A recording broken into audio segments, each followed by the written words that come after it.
여러분 안녕하세요. 헬스케어를 활용한 메이크굿 상담 기법의 이로운 강사입니다. 사례로 풀어보는 암종별 업셀링 상담 기법, 이번 시간은 젊어지는 자궁암에 대한 이야기 풀어보도록 하겠습니다. 30대의 목숨을 앗아가는 자궁암 스토리에 대해서 준비를 해봤는데요. 첫 번째 준비한 내용은 자궁경부암 위험인자입니다. 바로 가장 큰 위험인자로 흡연을 들었는데요. 1.5배에서 2.3배가 증가한다고 되어 있습니다. 이 사례에서 설명을 드린 것처럼 30대의 목숨을 이제 앗아가는 케이스가 바로 이제 젊은 여성들한테 일어나고 있는 이제 높은 흡연율 때문에 많이 발생을 한다고 알려져 있습니다. 일찍부터 이제 흡연을 시작해가지고 한 경우는 이렇게 젊은 나이에 발병이 된다고 되어 있고요. 또 이제 많이 알려진 그 위험인자로는 인유두종 바이러스 알려져 있죠. 그래서 10배가 증가한다고 되어 있고 HPV 16과 HPV 18번 이렇게 이 바이러스가 있을 때는 자궁경부암의 70%에서 발견이 된다고 알려져 있습니다. 그래서 최근에는 이제 초경 전에 이제 의무적으로 여자 아이들에게 국가에서 예방접종이 시행이 되고 있는 만큼 좀 줄어들고 있는 추세이기는 합니다. 또한 인체 면역 결핍 바이러스 때문에 에이즈 요 감염 때문에도 많이 발생을 한다고 되어 있고요. 클라미디어 성병 감염으로도 발생을 하고 과일과 채소의 섭취가 적은 시기 요법으로 또 많이 발생을 하고 장기간 경구 피임약을 사용한다든가 출산 횟수가 너무 많은 경우에도 발생한다고 되어 있고 낮은 사회의 경제적 수준 또는 성관계 파트너가 많은 경우에 발생한다고 알려져 있습니다. 자, 여성 주요암 주요 발생률을 보면 1위가 유방암이죠. 그 다음에 갑상선암인데 그 외에 대장, 폐, 위, 췌장, 간을 거쳐서 자궁 체부 암이 이제 이루어져 있고요. 저희 이제 난소암이 이렇게 여성암 중에는 이루어져 있습니다.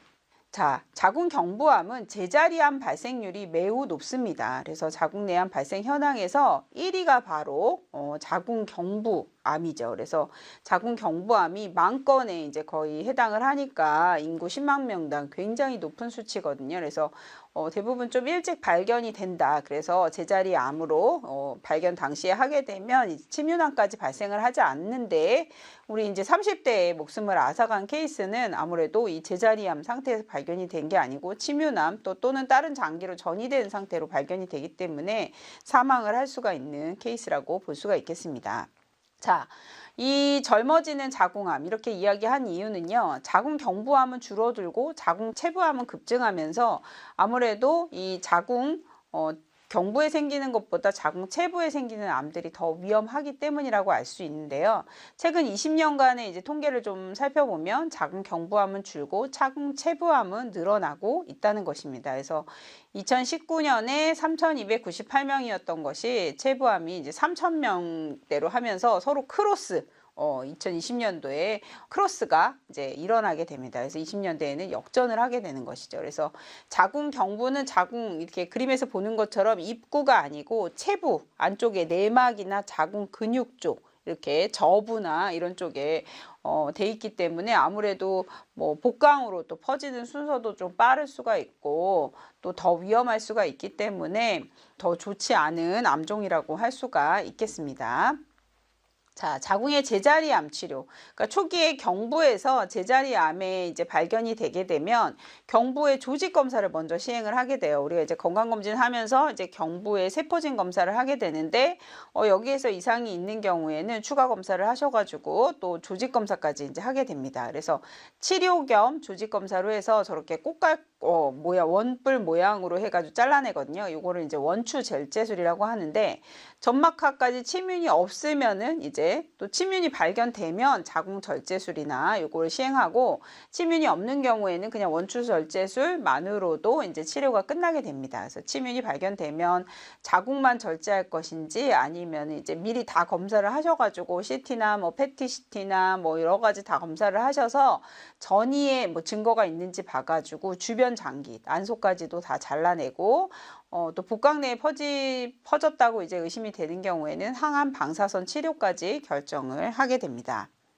자, 이 젊어지는 자궁암에서는 이 나이대에 일찍 발견이 되기 때문에 아무래도 배를 열어가지고 자궁을 절제하거나 아니면은 뭐 전체 이제 주변 장기까지 덜어내야 되는데 사실 이제 젊은 나이에 있으니까 임신 출산 계획이 있을 수 있잖아요. 그렇기 때문에 이렇게 로봇 수술을 좀 고액의 치료를 시행을 하게 됩니다. 흉터도 없을 뿐더러 또 아무래도 임신 출산 계획을 가능한 여성에게는 임신 가능성을 매우 높인다고 되어 있어요. 그러니까 아무래도 절개 부위가 적고 그러니까 암만 딱 도려낼 수 있기 때문에 굉장히 좋은 수술로 알려져 있습니다. 단일공 수술로 흉터 걱정이 없고 또 이 자궁 경부암이나 내막암, 난소암 여러 암종에서 이 여성암에서 많이 사용을 하고요.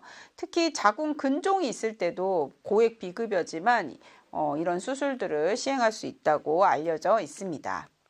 자, 이런 젊어지는 자궁암이 일반 우리가 일반 자궁 아주 40대, 50대, 60대에 발생하는 것보다는 말기암으로 갈 가능성이 굉장히 높습니다. 그래서 이 보장 상품을 좀 매칭해 볼 필요가 있겠습니다. 그래서 경증에서 중증까지 대비하는 게 좋겠다. 그래서 MG 온그린 암공제를 좀 생각을 해보겠습니다.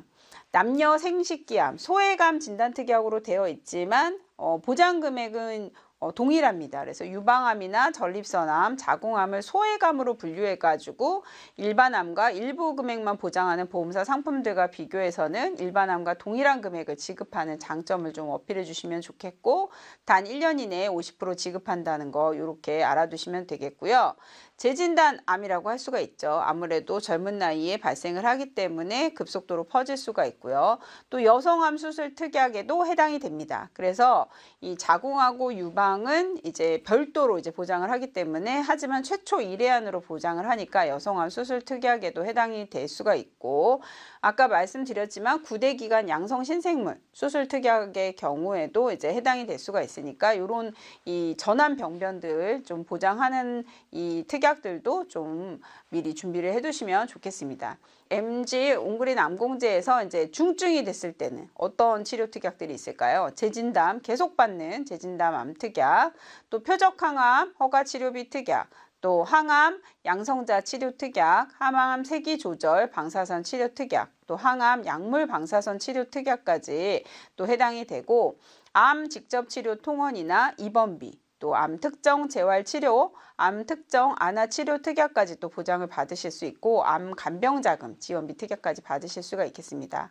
또 이런 일찍 발견되는 암의 경우에는 또 말기암까지 가는 케이스가 많기 때문에 암 호스피스 치료 특약을 준비해 두신다면 매우 유용한 보장 특약이 될 수 있을 거라고 생각이 됩니다. 자, 자궁암 위험인자 체크리스트를 좀 만들어 봤는데요. 여러분, 이 젊어지는 경우에는 여러분들이 사실은 이 체크리스트를 준비한 이유가 고객님들을 좀 대상군으로 하실 수가 있기 때문에 이 체크리스트를 좀 준비하시면서 어떤 회원님들이 여기에 해당하실까 하면서 좀 떠올려 보실 수가 있겠습니다. 자궁암 위험인자, 가족 중에 유방암이나 대장암, 자궁암 환자가 있는지요 해서 이 자궁암, 이 체부암에서는 이 유방암이나 대장암처럼 이렇게 호르몬하고 관련된 암들이 또 같이 있기 때문에 이런 가족 중에 꼭 자궁암만 물어보시지 말고 유방암이나 대장암, 난소암 이런 암종들 어떤 암종이 호르몬하고 관련된 암종이 있었는지 좀 질문을 해주시고요. 그 다음에 당뇨병 병령이나 가족력이 있는 경우 인슐린 저항성 때문에 더 발생을 할 확률이 높다고 알려져 있으니까 이것도 좀 물어봐 주시고 그 다음에 이른 초경 성조숙증으로 인해서 치료를 받으신 적이 있었는지 좀 물어보시면 좋고요. 늦은 폐경으로 치료를 받은 적이 있나요? 이렇게 물어보시고 또 성관계 연령이 너무 낮았거나 파트너가 많은 경우인가 뭐 요거는 조금 물어보시기가 그럴 수 있는데 뭐 좀 주변 환경이나 이런 걸 보시면 좀 아실 수가 있을 테니까 이런 부분들도 좀 유념해서 보시면 좋겠습니다.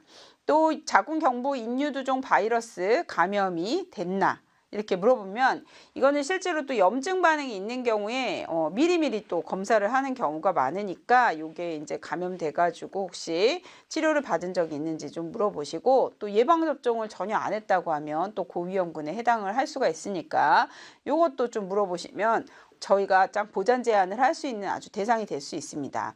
비슷하게 비만과 대사증후군, 당뇨 진단, 아까 당뇨 병력, 가족력 물어봤었는데 본인이 실제로 진단받은 케이스가 있는지 이렇게 물어봐 주시고요. 또 흡연, 아주 높은 발생 확률을 높이는 흡연과 또 피임약, 호르몬 치료 병력, 연령이 또 고연령인지 이제 좀 체크를 하셔가지고 여러분들이 이 체크리스트는 우리가 고객을 어떻게 확보하는데 좀 활용을 하실 수 있을까 이렇게 생각할 수 있는 부분이기 때문에 좀 알아두셨다가 여러분들이 좀 타겟팅을 해주시면 매우 좋을 것 같습니다. 자, 마지막으로 이제 이 컨설팅 제한화법 정리해 보겠습니다.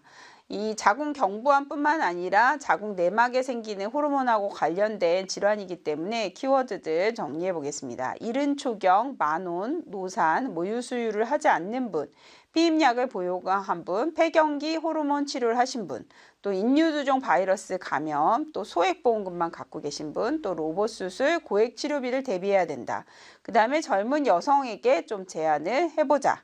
이런 말씀이고요. 이 젊은 여성들에게는 조금 제한하실 때 우리가 인유두종 바이러스 그 예방접종을 먼저 말씀을 하시면서 뭐 예방접종 했는지 물어보면서 혹시 안 했다고 하면 이렇게 또 자연스럽게 암에 관한 이야기도 좀 꺼내 보시면 좋을 것 같아요. 그래서 제가 화법 한번 정리해 드리겠습니다. 이른 나이에 초경을 시작하였거나 조기 폐경한 경우, 또 호르몬을 복용한 이력, 자녀 출산 여부, 모유 수유 여부, 피임약을 장기간 복용한 경우 등에 따라 여성암 위험이 높아집니다. 출산한 여성들의 경우는 비교적 정기검진을 잘 받아서 자궁 경부암이 늦게 발견되는 경우가 없는데요. 20, 30대 여성의 경우는 성관계 연령은 낮아졌는데도 불구하고 검사받기를 꺼려서 최근에 자궁 경부암 발생 연령이 아주 매우 낮아지고 또 그로 인한 사망률이 높아진다고 합니다. 그러니 20세 이상 여성은 1년마다 꼭 정기검진을 받으셔야 합니다. 그래서 국가건강검진도 1년마다 한 번씩 시행되고 있으니까 이 설명도 꼭 덧붙여 주시면 좋겠습니다. 자궁 경부암의 주요 원인은 인유두종 바이러스인 것으로 알려져 있어서 최근에는 초경 전 여자아이에게 국가에서 예방접종을 해주고 있습니다. 그러나 예방접종을 안 한 50대 이전 여성이라면 예방접종을 하시는 것도 좋겠지요. 자궁암은 큰 일반암으로 보장하지 않고 소액으로 보장하는 것이 보통입니다. 회원님께서도 보험 가입 증권에 소액암으로 보장되어 있으신가요? 이걸 꼭 물어봐 주세요. 그래서 기억이 잘 안 나신다면 제가 이제 확인을 해드리겠습니다 하면서 저희 회사에서는 일반암으로 고액을 보장하고 있기 때문에 충분한 보장이 되실 거예요 하시면서 업셀링 제안을 해주시면 되겠습니다. 자, 젊어지는 자궁암에 대해서 오늘 알아보고 여러분들에게 화법까지 정리해 드렸는데요. 도움 되셨길 바라면서 오늘 준비한 시간 여기서 마치겠습니다. 감사합니다.